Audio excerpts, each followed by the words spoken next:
part 2 of the router table. I've already got it situated in the new workshop, so you're getting a little bit of a sneak peek of that, more to come. But the rest of this will show finishing the table and getting it mounted to the saw, and everything's been working great with it. This is an older Craftsman router that adjusts by twisting the base and the top to adjust the depth on this. I've got a bevel trim bit for laminate that I'm going to trim this edge off of the laminate.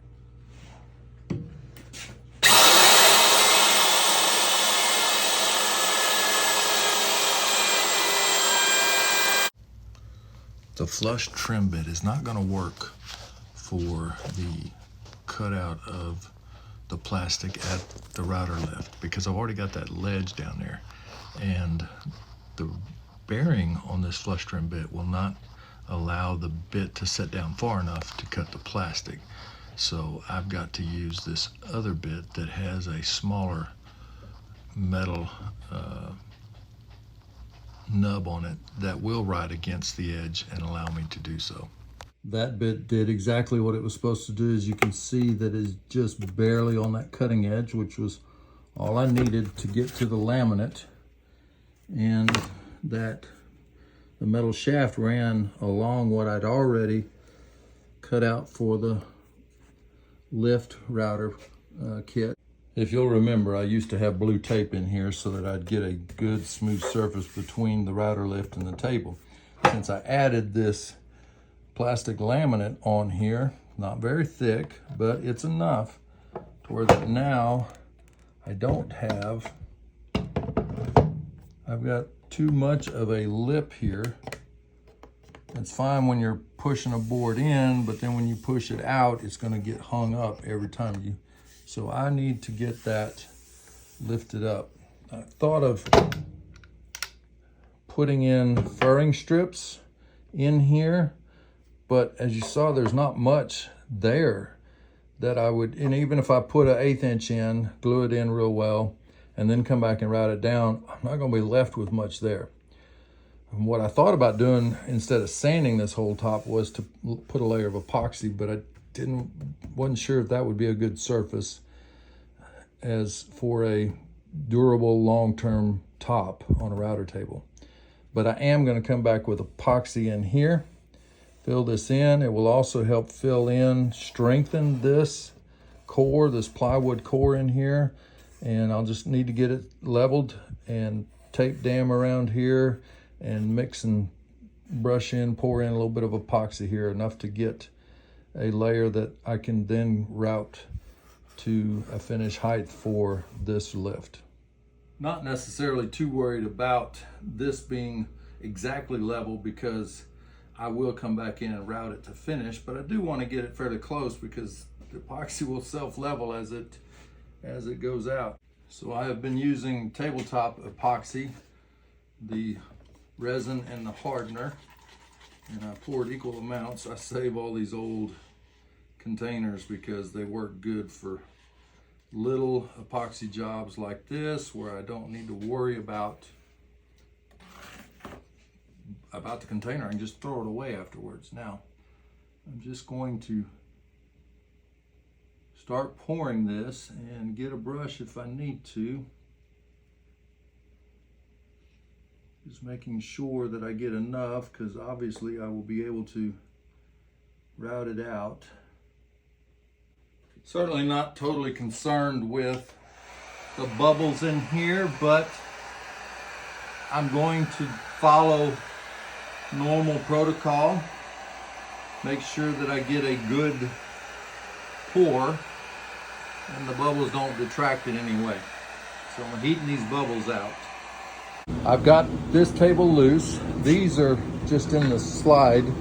They'll be easy to set and adjust.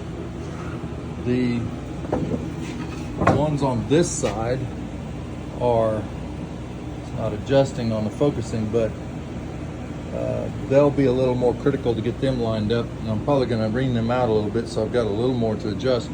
These are fairly bigger holes and I'll have bolts that are loose in those holes, then that will allow me to set this flush with this tabletop and tighten it up in place. So what I'm looking at now is to set this router table in place and get these holes drilled in the bottom of the router table so I can mount it on the table saw and to the sides, both sides.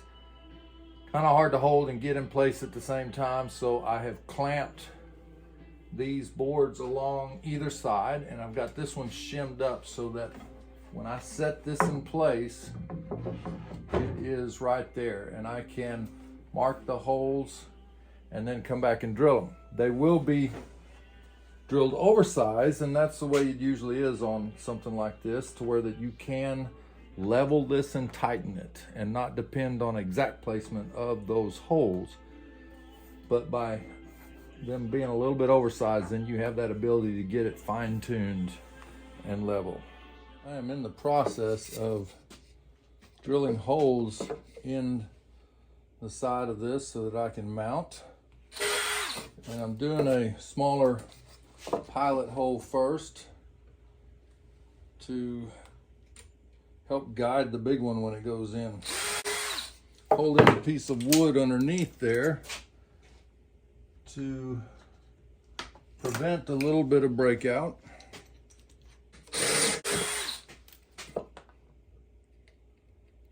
And take that one's pretty clean. This one could use a little bit of